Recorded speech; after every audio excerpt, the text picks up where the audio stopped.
Star hybrid के इस परिकर में संस्था के डायरेक्टर डॉक्टर राहुल राय, प्रिंसिपल मैम, एकेडमिक हेड विजय सर जी, बड़ी संख्या में आए हुए पेरेंट्स और प्यारे बच्चों, आज हम सब आपके होल ईयर एकेडमिक्स और एक्स्ट्रा करिकुलर एक्टिविटीज इन सबको एक ढंग से प्रेरित कर रहे हैं आपको प्राइज दे करके कि जीवन में लगातार सतत आपको कर्म करना है, लगातार आपको इस विद्या के मंदिर में जिस उद्देश्य से आप आए हैं उसमें लगातार लगे रहना है। वास्तव में देखा जाए तो किसी भी देश, किसी भी राष्ट्र का प्राण उसके विद्यालय होते हैं, उन विद्यालयों के संस्कार होते हैं। किन मूल्यों पर, किन आवश्यकताओं के आधार पर वो विद्यालय संचालित हो रहे हैं, लगातार ये बात हम बतलाते रहते हैं, कहते रहते हैं कि स्टार की जो परिपाटी है इसने पूर्वांचल में सबसे पहले अपने दौर में प्रतियोगी परीक्षाओं के मार्गदर्शन के अभाव को दूर किया स्टार पीएमटी के रूप में। जब यहां महानगर में इस तरह की कोई भी ऑर्गेनाइज्ड इंस्टीट्यूशन नहीं था जो मेडिकल में इंटरेस्ट रखने वाले छात्रों को एक नई दशा दिशा प्रदान कर सके, उनके अंदर आत्मविश्वास भर सके कि यहां सीमित संसाधनों में वो तैयारी करके देश के सर्वोच्च मेडिकल संस्थानों में जा सकते हैं। शिक्षा का ढर्रा हर 10 साल में बदलता है क्योंकि विकास की प्रक्रिया बाजारवाद से होते हुए तमाम चीजों को बदलती रहती है।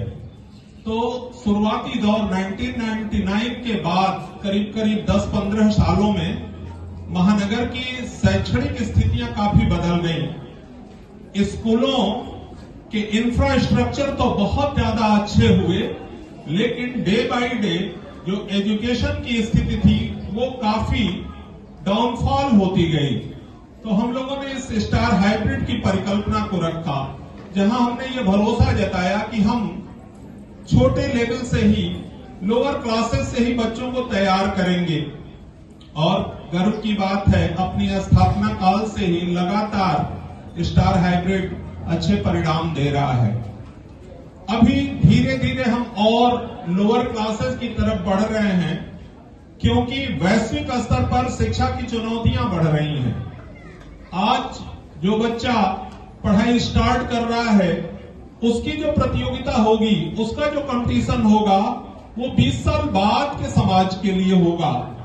तो आपको फ्यूचरिस्टिक व्यू रख करके 20 साल के बाद के बच्चों को तैयार करना है। ऐसे में टीचर्स का दायित्व और पेरेंट्स का दायित्व दोनों बहुत बढ़ जाता है। इन बच्चों की प्रतिभा को देखकर हमको बिल्कुल यकीन होता है कि पेरेंट्स अपने दायित्व का निर्वहन अच्छे प्रकार से कर रहे हैं और इसी तरीके से जागरूक रहेंगे अपने दायित्वों के प्रति। स्पेशली डिसिप्लिन, जो एक बात कही अभी सर ने, डिसिप्लिन की शुरुआत हमेशा घर से होती है।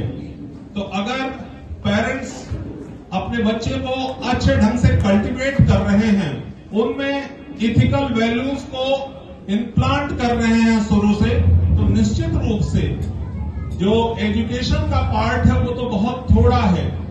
शिक्षा में मैक्सिमम जो हिस्सा है वो चरित्र निर्माण का है। अगर बच्चे को एक अच्छा कैरेक्टर हम दे पा रहे हैं, अच्छी हैबिट इन्वेंट कर पा रहे हैं, तो आप यकीन जानिए वो इस दुनिया में कहीं ना कहीं अपनी जगह बना लेगा। आपको जरूरत है अपने बच्चे के अंदर की प्रतिभा को पहचानने की, उनके संवर्धन की, उनको लगातार एक ऐसा माहौल देने की जिसमें वो बगैर तनाव के अपने अंदर जो कुछ भी है उसको एक मंच के रूप में प्रस्तुत कर सकें। जब भी दुनिया उनको प्लेटफॉर्म दे तो उस पर वो आत्मविश्वास के साथ, जैसा बच्चे ने कहा, टीचर ने सिखाया, यू कैन डू, तो ये बात अंदर से हमेशा उस बच्चे बच्चे के अंदर रहे, हाँ मैं कर सकता हूं। केवल एक क्वालिटी अगर हम बच्चों में डेवलप कर ले जाएं कि बच्चों के अंदर से फियर कॉम्प्लेक्स हम निकाल ले जाएं, डर की भावना हटा ले जाएं, शिक्षा के प्रति उनके अंदर अनुराग डेवलप कर पाएं, पढ़ना उनको अच्छा लगने लगे, तो बीइंग पेरेंट्स आपका दायित्व पूरा हो जाता है, बीइंग टीचर हमारा दायित्व पूरा हो जाता है। फिर उनकी प्रतिभा की मशाल अपने आप एक नया आयाम ढूंढ लेगी, इस दुनिया में वो अपनी स्थान निश्चित रूप से बना लेंगे। आज ढेर सारी शुभकामनाओं के साथ धन्यवाद।